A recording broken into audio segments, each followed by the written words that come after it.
Hello students, myself doctor Arun Vats. आज फिर एक नई वीडियो के साथ। किसी शायर ने बेटा कितना अच्छा बोला है, बीते हुए कल को तू नहीं बदल सकता, लेकिन भविष्य तेरे हाथ में है। तो अपने भविष्य को संवारने के लिए अपन चलते हैं अपने कंपटीशन क्लास की तरफ। आज का जो टॉपिक रहेगा बेटा फूड। उससे पहले मैं आपको एक पॉइंट्स बताना चाहता हूँ। मैंने जैसे आपको प्रीवियस वीडियो में बताया टर्मिनोलॉजी के बारे में और बताया भी कौन से कंटेंट हमें पढ़ने हैं, तो आपको ये मालूम होना चाहिए ये जो मैं वीडियो या नोट्स लेके आ रहा हूँ वो किस किस एकेडमी से किस किस कंडीशन से मैंने उठाए हैं।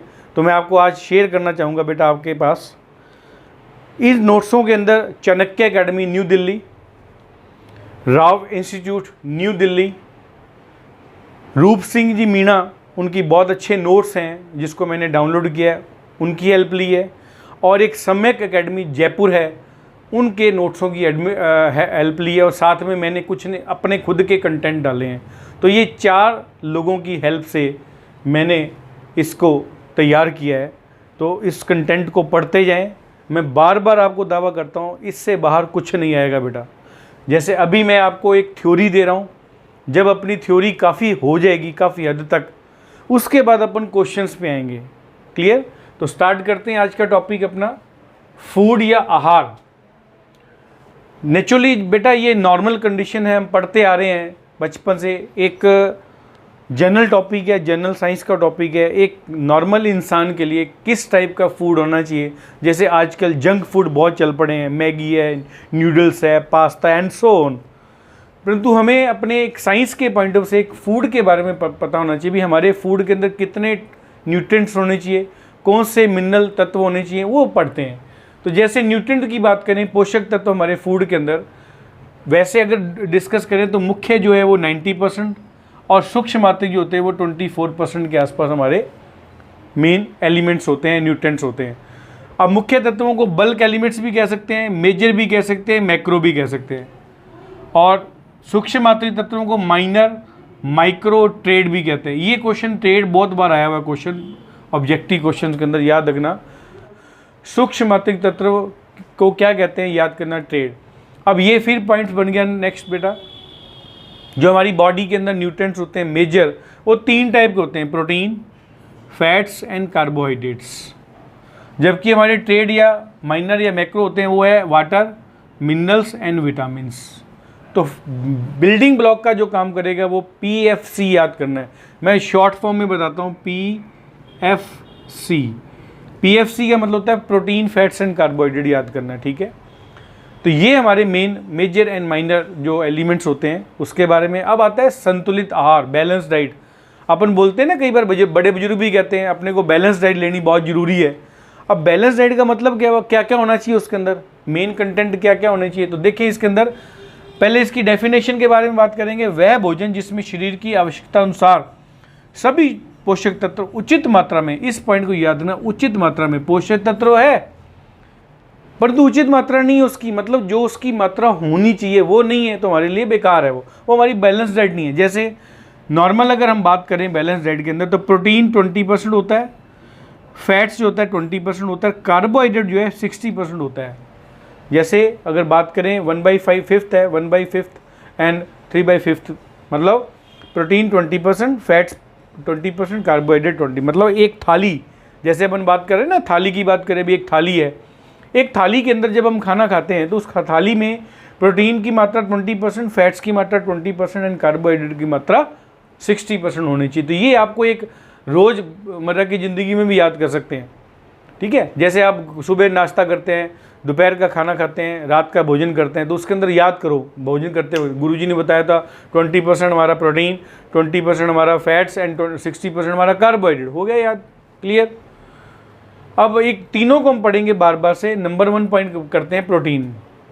हर बार मैं अपनी वीडियो में बोलता हूँ, जो भी टॉपिक करो उसका खोज, उसके नाम किसने दिया, साइंटिस्ट के नाम बहुत आते हैं। जैसे प्रोटीन की खोज मुडलर ने दी थी, मुल्डर साइंटिस्ट ने दी थी। इसका नाम जो दिया था प्रोटीन्स का वो बर्जीलियस ने दिया था।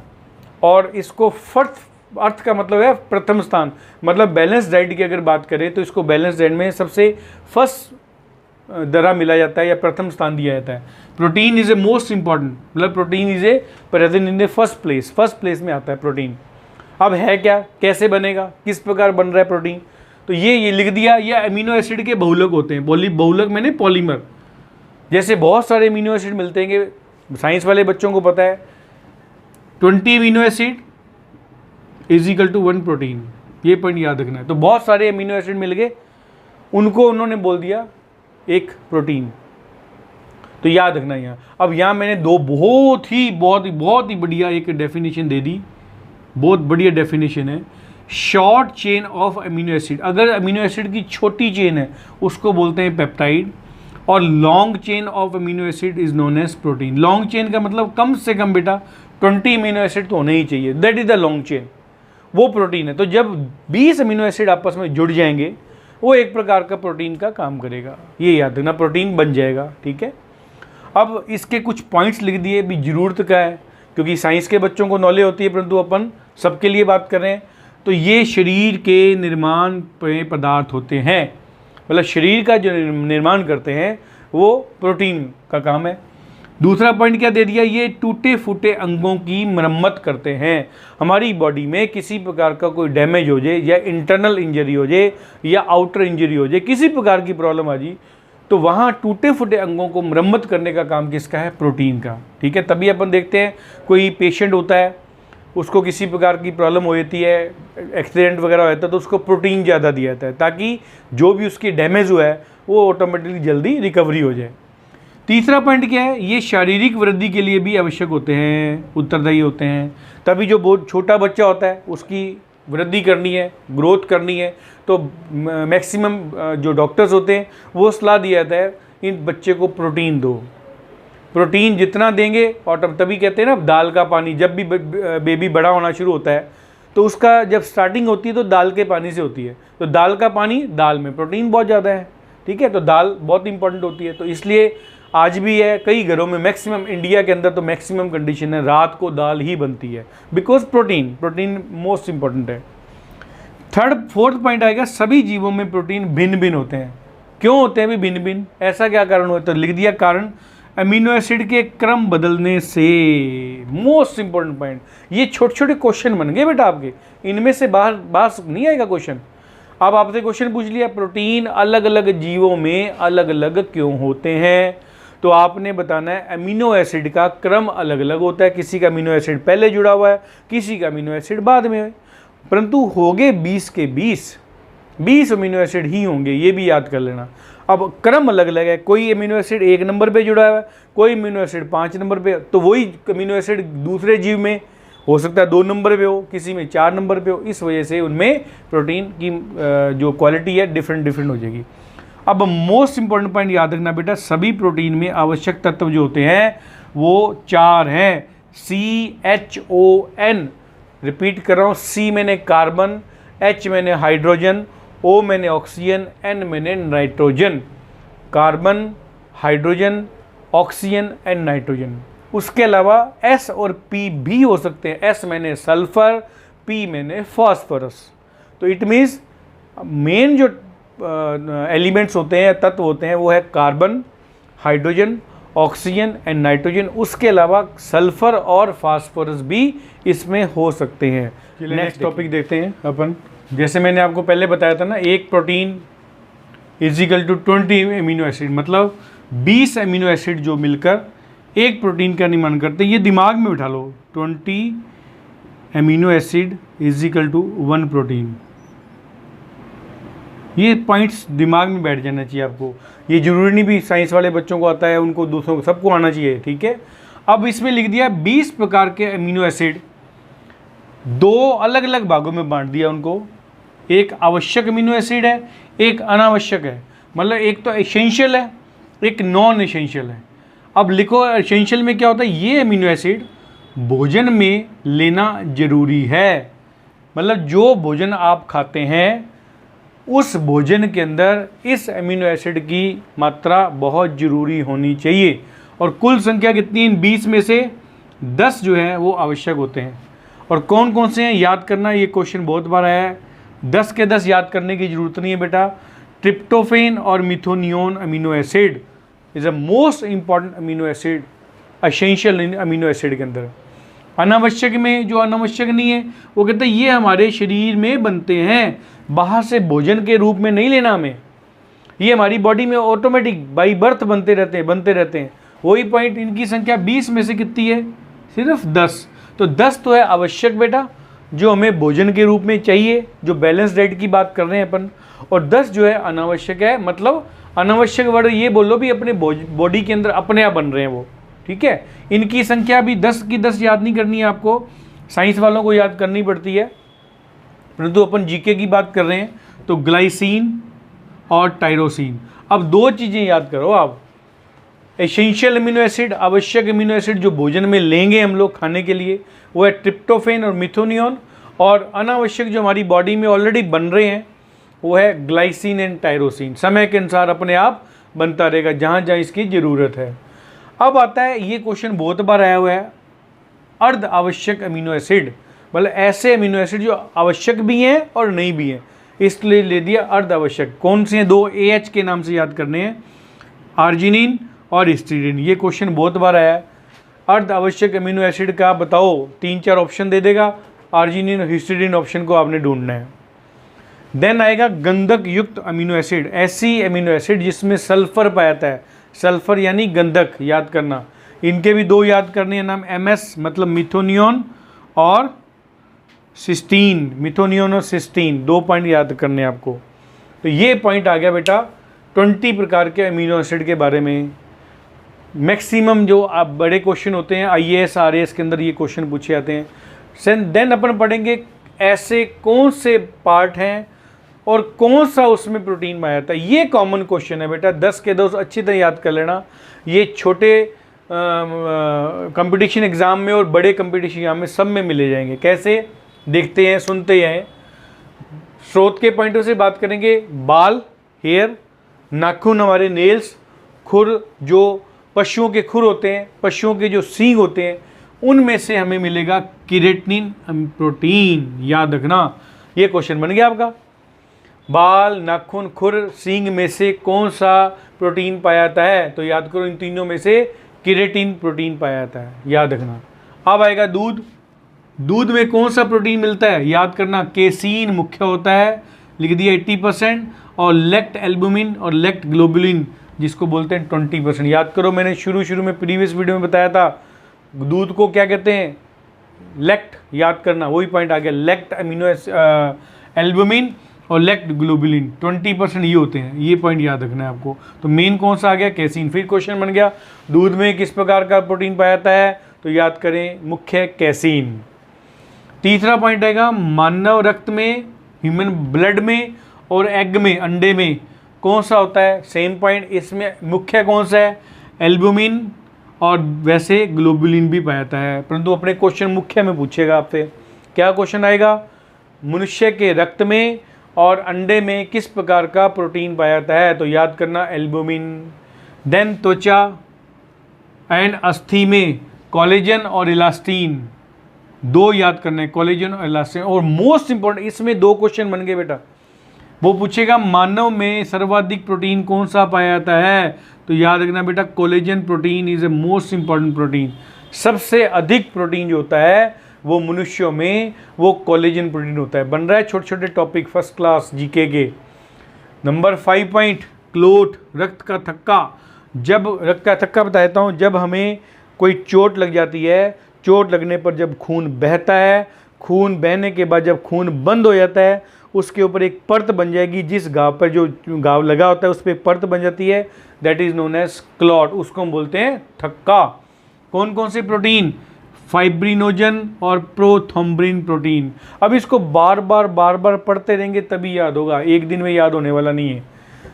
6 पॉइंट क्या है, मक्का, मक्का में भी प्रोटीन पाया जाता है, जीन, याद रखना, इसलिए इसका नाम देखो, नाम से याद करो। ऐसे मक्का को क्या कहते हैं, जिया मेज, उसी से याद करना, जीन, ठीक है, जिया मेज से जीन, ये ऐसे याद करो। देन गेहूं, व्हीट के अंदर कौन सा प्रोटीन होता है, ग्लूटेन और ग्लाइडीन। ग्लूटेन और ग्लाइडिन प्रोटीन जो है गेहूं में पाया जाता है। नेक्स्ट, राइस, चावल, चावल में ओराइजीन, याद करो चावल को हम लोग क्या कहते हैं बॉटनी की भाषा में, ओराइजा सेटाइवा बॉटनिकल नेम, और ओराइजा से बन गया ओराइजीन, ऐसे याद करो, जल्दी याद हो जाएगा, ओराइजा से ओराइजीन। एंड नंबर 9, रेशम, सिल्क, जो सिल्क के कपड़े पहनते हैं सिल्क होता है, उसके अंदर कौन सा होता है, ये देखो फाइब्रोइन 80% और सेरेनिन 20%। और ये भी पॉइंट बता दूं बेटा, ज़्यादातर वो क्वेश्चन पूछेगा जीके के अंदर मुख्य प्रोटीन के बारे में पूछेगा, कईयों में दो है ना, तो कंफ्यूज मत होना, मुख्य प्रोटीन के बारे में ज़्यादा पूछेगा। एंड नंबर नेक्स्ट पॉइंट है क्रोमोसोम, हमारे क्रोमोसोम के अंदर भी विशेष प्रकार का प्रोटीन होता है जिसको बोलते हैं हिस्टोन प्रोटीन। अब मोस्ट इंपॉर्टेंट पॉइंट है प्रोटीन की कमी से रोग। तो कमी से रोग, वैसे तो कमी से कुपोषण होता है, अपन बोलते हैं ना बहुत ही कमज़ोर शरीर, और वैसे मेडिकल की भाषा में इसके दो नाम हैं, मेरासमस और क्वाशी और कोर, कवाशी और कोर, ये दो मनुष्य के अंदर प्रोटीन की कमी से रोग होते हैं। इसमें क्या होता है, बॉडी बिल्कुल पिलपिली बन जाती है और कई बार क्या स्किन बहुत ज़्यादा सॉफ्ट हो जाती है, तो ये एक प्रकार के रोग है। तो ये याद रखना बेटा, आपको 20 प्रकार के अमीनो एसिड के बारे में, कौन कौन सा स्रोत में कौन सा प्रोटीन मिलेगा और प्रोटीन की कमी से रोग। नेक्स्ट देखते हैं अपने, अब फूड के अंदर थोड़े थोड़े बेस्ट पॉइंट आने शुरू हो जाएंगे। देखिए प्रोटीन के स्रोत, अभी अपन ने प्रोटीन के बारे में थोड़ा पढ़ लिया। प्रोटीन के स्रोत नॉर्मल वे में कौन कौन से होते हैं, जैसे घरों में बातें करते हैं ना अपन, वही रोज़मर्रा की ज़िंदगी के अंदर कुछ पॉइंट है जो मैं आपको समझाऊंगा, कुछ आपने सुने होंगे। स्पाइरुलिना, ये हो सकता है आर्ट्स और कॉमर्स वाले बच्चों ने नहीं सुना, हो सकता है और साइंस वाले भी भूल गए हों, ठीक है। स्पाइरुलिना बेटा एक प्रकार की एल्गी होती है, शैवाल जिसे बोलते हैं, इसको स्पेस एल्गी भी कहते हैं। ये प्रोटीन युक्त होती है, बहुत ज़्यादा प्रोटीन होता है इसके अंदर, इसलिए लिख दिया, देख लो सबसे ज़्यादा प्रोटीन किसमें है, 65%। उसके बाद है सोयाबीन, राजमा और रागी जिसमें 46% है, दालें 26%, मांस मछली में 22%, दूध पनीर अंडा में 12%। ये पॉइंट ध्यान रखना। तो दालें और सोयाबीन, तभी कहते हैं ना जरूरी नहीं मांस मछली खाने से ही प्रोटीन बनता है बेटा। आप देखिए सोयाबीन खाइए, आप राजमा खाइए, रागी खाइए, दबा के सोयाबीन खाओ, जिसे आजकल न्यूट्री की वर्ड बोलते हैं, न्यूट्री आजकल आती है, वो अगर रोज़ सुबह नाश्ते में या दोपहर या शाम को लेंगे तो प्रोटीन आपका कभी कम नहीं होगा। अब ये इंपॉर्टेंट पॉइंट दे दिया, ये क्वेश्चन बहुत बार आया हुआ है। नेक्स्ट पॉइंट, शरीर में नाइट्रोजन युक्त अपशिष्ट पदार्थ जो हम बॉडी से बाहर त्यागते हैं वो कौन कौन से हैं, वो एक यूरिया है और एक अमोनिया, ये हमें पता है। एक यूरिया के फॉर्म में आता है यूरिन के अंदर और एक अमोनिया के फॉर्म में आता है, ठीक है। और मज़े की बातें को ये बनते कैसे हैं, ये लिख दिया, ये प्रोटीन के विघटन से बनते हैं। ये क्वेश्चन बन गया बेटा। क्या क्वेश्चन बन गया, सुनो, शरीर में नाइट्रोजन युक्त अपशिष्ट पदार्थ कौन से हैं, तो आ गया क्वेश्चन आपका आंसर यूरिया और अमोनिया। फिर क्वेश्चन उल्टा पूछ लेगा, ये यूरिया और अमोनिया जो हमारी बॉडी में पाए जाते हैं वो किसके विघटन से बनते हैं, प्रोटीन।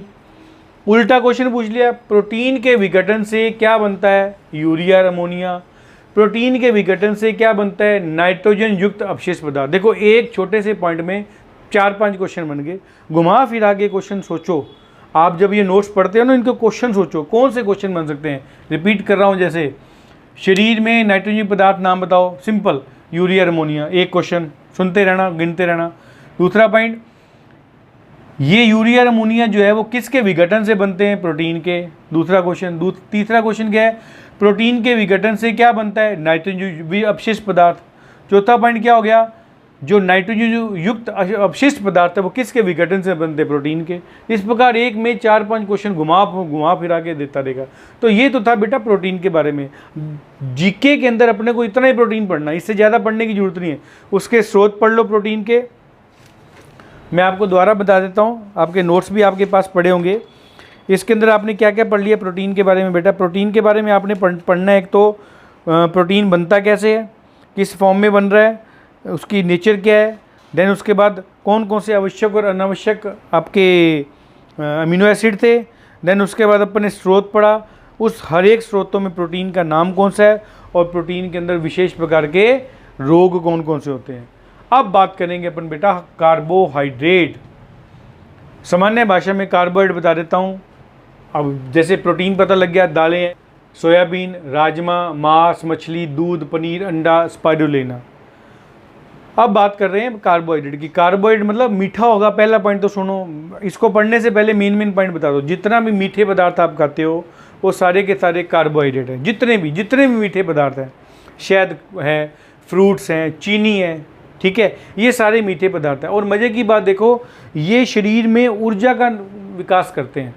तभी कहते हैं ना, जो डायबिटिक पेशेंट है या शुगर का मरीज है उसको भी थोड़ी थोड़ी कार्बोहाइड्रेट देना चाहिए, क्योंकि बिल्कुल बंद कर देंगे तो ऑटोमेटिक एनर्जी की लॉस हो जाएगा उसकी बॉडी के अंदर, जो उसकी बॉडी में एनर्जी ज़रूरत है वो लॉस हो जाएगा। ठीक है, बात समझ आ गई कार्बोहाइड्रेट के बारे में। तो अब सुनो, अब इसका थोड़ा साइंटिफिक पॉइंट से सुनते हैं। ये वही पॉइंट है जैसे CHO के बने होते हैं, मतलब कार्बन, हाइड्रोजन, ऑक्सीजन।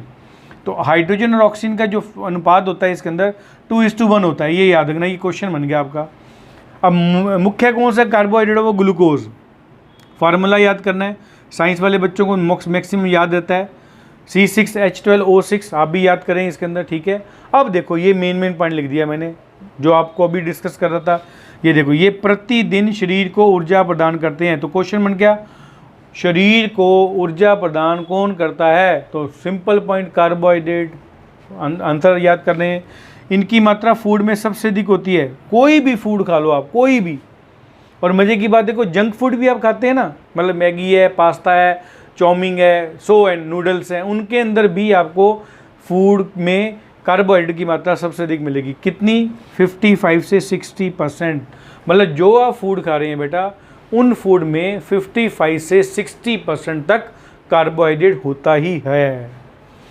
अब ये देखिए, मोस्ट इम्पोर्टेंट पॉइंट, जो खिलाड़ी होते हैं, खिलाड़ी खेल से पहले इनका सेवन करता है तुरंत ऊर्जा प्रदान करने के लिए। ये पॉइंट हो गया। अब ये फिर क्वेश्चन बन गया, खिलाड़ी खेल से पहले किस प्रकार के खाद्य पदार्थ को यूज़ करता है? तो आपको याद करना है कार्बोहाइड्रेट।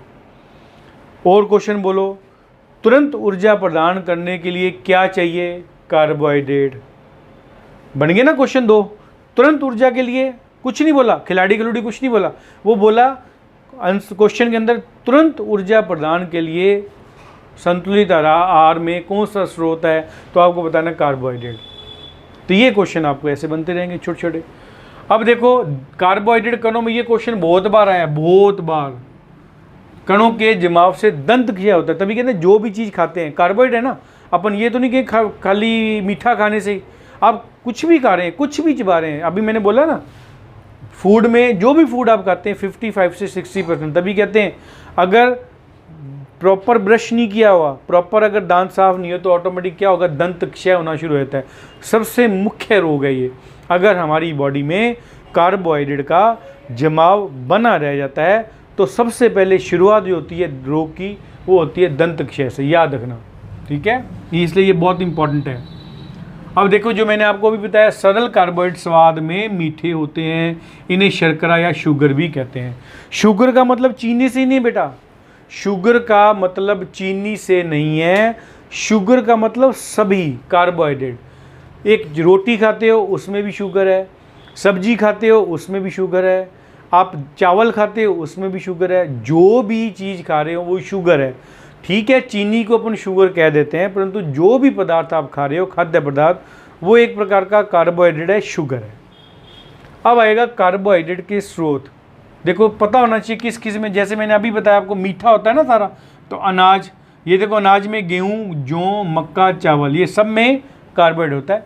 उसके अलावा शहद, बिस्किट, अंगूर, आलू, केला, गुड़, चना, ये सारे के सारे कार्बोहाइड्रेट के स्रोत होते हैं। याद रखना, ये बेटा क्वेश्चन जो है ना बहुत इंपॉर्टेंट है। IAS RAS में बहुत बार क्वेश्चन आया हुआ है, बड़े ध्यान से सुनना। तो इसमें क्या पूछेगा? उल्टा पुल्टा क्वेश्चन पूछ सकता है।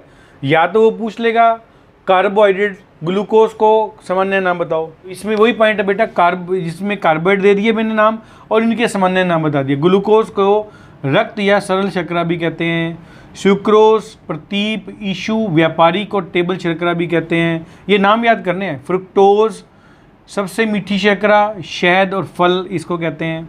लैक्टोज, दुग्ध शर्करा होती है। माल्टोज शर्करा या जौ, मक्का, गेहूं में पाई जाने वाली शर्करा। ग्लैक्टोज मस्तिष्क शर्करा होती है। ये कुछ शर्कराएं हैं, मतलब कार्बोहाइड्रेट्स है, जिनके सामान्य नाम पूछा है तो उल्टा पुल्टा मैं फिर बता रहा हूँ। आपको कार्बोहाइड्रेट का नाम दे देगा, सामान्य नाम बताओ, सामान्य नाम दे देगा, कार्बोहाइड्रेट का नाम बताओ, कुछ भी याद करो, इसको पढ़ते रहें। नेक्स्ट, चलिए नेक्स्ट बात करते हैं अपन, नया टॉपिक है कार्बोहाइड्रेट के टाइप। ये ज़्यादातर IAS RS में पूछा जाता है बेटा।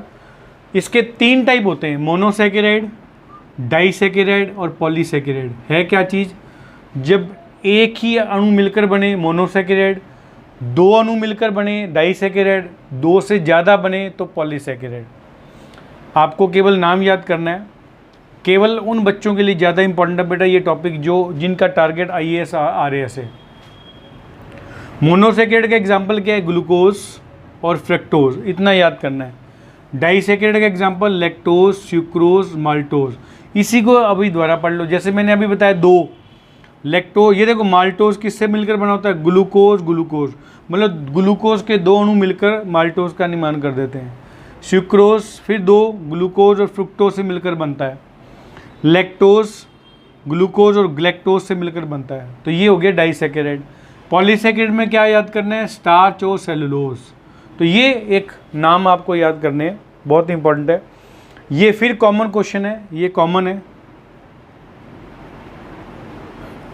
कॉमन कैसे है? पौधों में भोजन संचय बीजों या फलों में किस फॉर्म में आता है? तो याद करना स्टार्च या मंड के रूप में होता है।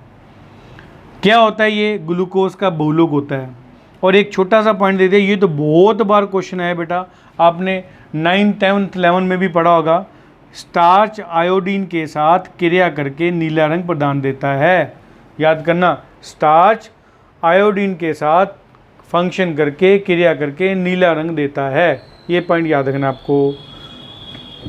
ये तो हो गया पौधों के बारे में। अब आएगा जंतुओं के भोजन संचय। जंतुओं में हमारे भोजन संचय को स्टोर कौन है? वो है ग्लाइकोजन के रूप में। मतलब और एक्सप्लेन कर देता हूँ मैं आपको थोड़ा और बढ़िया। जब कभी प्लांट में भोजन नहीं है, बन नहीं रहा, तो ऑलरेडी पहले से उसके पास भोजन संचित है। तो ये संचयन का मतलब होता है, मतलब पहले से उसकी बॉडी में ऑलरेडी भोजन संचय है, वो है स्टार्च के रूप में, मंड के रूप में। और सेम पॉइंट जंतुओं के रूप में हमारी बॉडी के अंदर, हम अगर अपन कहते हैं ना 5 दिन 10 दिन 15 दिन अगर भोजन नहीं मिले तो वो बंदा या इंसान मरता नहीं है। क्यों? क्योंकि ऑलरेडी उसके पास भोजन संचय है। किस फॉर्म में? ग्लाइकोजन के रूप में। ग्लाइकोजन हमारी बॉडी में ऑलरेडी पड़ा है, हमारे यकृत में होता है, लीवर जिसे हम बोलते हैं, यकृत में, उसके पेशियों में होता है साथ में। वहाँ से धीरे धीरे भोजन आपकी बॉडी को मिलता रहेगा। तभी ये कहते हैं, साइंटिस्ट ने प्रूव किया हुआ है, 2 महीने तक अगर किसी को खाना ना दिया जाए वो जिंदा रहता है। और इसका प्रूव किया है हमारे भगत सिंह ने, जिसको आज भी हम सल्यूट करते हैं, जिसकी वजह से हम आज अपने यहाँ एक आज़ाद इंडिया में घूम रहे हैं। भगत सिंह को जब जेल भेजा गया था तो कहते हैं, पढ़ा है मैंने एक जगह, 40 दिन तक वो इंसान केवल पानी पर जिंदा रहा था। इट मीन्स उसकी बॉडी में, मतलब हमारी बॉडी में भी ग्लाइकोजन है। ऐसी बात नहीं, दृढ़ निश्चय हो तो क्या नहीं हो सकता। तो जैसे भगत सिंह ने दृढ़ निश्चय किया था, मैंने आज़ादी के लिए कुछ करना है, तो बेटा सेम पॉइंट आप भी अपने टारगेट के लिए, IAS RS के लिए दृढ़ निश्चय कर लिए, मुझे हर हालत में IAS या RAS को फाइट करना है, उसको तोड़ना है, तो फिर मज़ा आएगा। नेक्स्ट पॉइंट देखें, जंतु मंड भी कहते हैं इसको। और ये देखो लिख दिया, यकृत और पेशियों में स्टोर रहता है। किसका बहुलक है? ये भी ग्लूकोज का बहुलक होता है। तो बस सिंपल क्वेश्चन बनेगा, आपसे क्वेश्चन पूछेगा पौधों में भोजन संचय कौन है? तो याद करना स्टार्च या मंड। जंतु में भोजन संचय के रूप में क्या है? ग्लाइकोजन। ये पॉइंट आपको याद करना है, ठीक है। अब last and most important point है सेलुलोज। सेलुलोज में क्या है? इसके भी 2-2 3-3 पॉइंट है जो हर एक क्वेश्चन आपके इंपॉर्टेंट है। पहला पॉइंट तो ये गया, सेलुलोज में क्या होगा? ग्लूकोज का बहुलक। सेलुलोज ग्लूकोज का बहुलक होता है। फिर पॉइंट क्या याद करना है? यह प्लांट की सेल वॉल का मुख्य घटक है। जब अपन सेल पढ़ेंगे, थोड़ी सी, बहुत डिटेल नहीं पढ़नी है अपने को, तो याद करना, जो सेल वॉल, मतलब आप लोगों ने ये पढ़ा हुआ है, कोशिका भित्ति, क्योंकि 9th-10th में भी पढ़ी हुई है। जो सेल वॉल या कोशिका भित्ति प्लांट की कोशिका के चारों तरफ पाई जाती है, उसमें वो किसकी बनी होती है? सेलुलोज की बनी होती है, याद रखना, ठीक है। और इसी लिख दिया प्रकृति में पाया जाने वाला उपस्थित कार्बनिक पदार्थ कौन है? ये क्वेश्चन बन गया। प्रकृति में पाए जाने वाले उपस्थित कार्बनिक पदार्थ का नाम बताओ, तो क्वेश्चन बन गया आपका सेलुलोज, याद रखना। और मोस्ट इंपॉर्टेंट पॉइंट, मनुष्य में इसका पाचन नहीं होता। क्या आप घास खा सकते हैं? नहीं, क्योंकि घास में प्योर सेलुलोज होता है। घास खाने का काम केवल जानवरों का है। तभी आपने देखा होगा जानवर क्या करता है, उस घास को चबाता है और उसको निगलता रहता है। पहले आप कभी नोट करना, गांव में मैक्सिमम ऐसी कंडीशन मिलती है, वो खाता रहता है। जब वो ओके हो जाता है फिर उसकी जुगाली करता है। आप देखा होगा बैठे बैठे मुंह मारता रहता है, अपना मुंह चलाता रहता है धीरे धीरे। मुंह चलाने का मतलब क्या है? जुगाली करना। इट मीन्स वो बॉडी में से वापस निकालेगा, उसको चबाएगा, लुगदी बनाएगा। लुगदी बना के जब उसकी बॉडी में जाएगी तो उसकी बॉडी में जो आंत होती है, उस आंतों में विशेष प्रकार का बैक्टीरिया होता है, ई कोलाई बैक्टीरिया। वो ई कोलाई बैक्टीरिया, विशेष प्रकार का बैक्टीरिया, उसमें से एंजाइम निकालने का काम करता है और उसको डाइजेस्ट कर देता है। हमारी बॉडी में ऐसा नहीं होता। ई कोलाई तो होता है, परंतु वो उस टाइप का ई कोलाई नहीं होता जो कि हमारी उसकी सेलुलोज का डाइजेशन कर सके। इस पॉइंट को याद रखना। तो लिख दिया मैंने, जबकि जानवर इसका पाचन कर लेते हैं, क्योंकि जानवरों की आंत में ई कोलाई जीवाणु पाया जाता है जो सेलुलोज के पाचन में एंजाइम निकालता है। हमारी बॉडी में भी ई कोलाई बेटा, परंतु ई कोलाई की वैरायटी अलग अलग है। वो वैरायटी अलग है जो जानवरों में पाई थी, हमारी बॉडी में वैरायटी अलग होती है, याद रखना। और लास्ट में इसमें लिख दिया ये रेयन, रेशा, कपास, लकड़ी में भी पाया जाता है सेलुलोज। कितने परसेंट? कपास में 90%, लकड़ी में 60%। तभी कहते हैं ना, जानवर को कुछ भी चीज़ दे दो वो सब कुछ पचा लेता है, क्योंकि उसके अंदर सेलुलोज को पचाने की ताकत होती है। तो फिर तो वो कुछ भी पचा सकता है। तो आज की वीडियो में बेटा आपको इतना ही, क्योंकि मैंने यहाँ तक के आपको नोट्स सेंड कर दिए हैं। 15 पेज बनते हैं, आप नोट्स में देखना। तो मैं फिर बार बार कहता हूँ बेटा, इन नोट्सों को नियम बना लो। मेरी जो वीडियो है दिन में 3 बार आपने सुननी है। एक बार देख लिया आपने शुरू में, उसके बाद आपने कानों में ईयरफोन लगा के सुनना है और साथ में वीडियो आपके नोट्स। अब कई बार बच्चों के मेरे पास मैसेज आते हैं कि सर इसको नोट्स बनाएं, क्या करें? बिल्कुल बनाओ। अगर आपका टारगेट है IAS RAS, तो ये नोट्स आपके मोबाइल में सीमित नहीं रहने चाहिए। आज जाते ही एक कॉपी खरीद लो मोटी सारी, जिसके कम से कम 70-80 पेज हों। उस कॉपी में लिख दो जनरल साइंस, और जो नोट्स मैं आपको दे रहा हूँ प्लस जो मैं यहाँ आपको वीडियो में बना रहा हूँ, और नोट्स बनाते जाएं। और 100% बेटा तभी IAS क्रैक होगा। अगर नोट्स आपके मोबाइल में पड़े रह गए तो किसी प्रकार का IAS क्रैक नहीं होगा बेटा, मैं आपको ये दावे से कहता हूँ। इसलिए आज से ही शुरू कर दीजिए अपनी नोट्स बनाने, क्योंकि मैं आपको इतने मैटर दूंगा आपकी गर्दन ऊपर नहीं उठेगी। अगर आपका टारगेट IAS, इतना मैटर आपको दे दूंगा। तो इस वीडियो को सेम पॉइंट बेटा, अगर अभी आपने देखना शुरू किया है, अगर आपको वीडियो अभी मिली है, तो मेरे इस चैनल को सब्सक्राइब कर दें, बेल आइकन दबा दें, और लाइक और कमेंट बॉक्स में जाकर कुछ ना कुछ कमेंट लिखें भी, सर हमें ये भी चाहिए, ये भी चाहिए, ये भी चाहिए, या कुछ समझ नहीं आया हो आप मेरे से डायरेक्ट संपर्क भी कर सकते हैं। कमेंट बॉक्स में जाके मुझे ज़रूर बताएं भी वीडियो कैसी लगी। कुछ आपकी तरफ से कंटेंट चाहिए आप मुझे बताएं, मैं 100% डालूंगा। तो टारगेट एक ही है, अर्जुन को मछली की आँख दिखती थी, आपको भी केवल IAS RAS दिखना चाहिए और कुछ नहीं दिखना चाहिए। तो थैंक यू वेरी मच।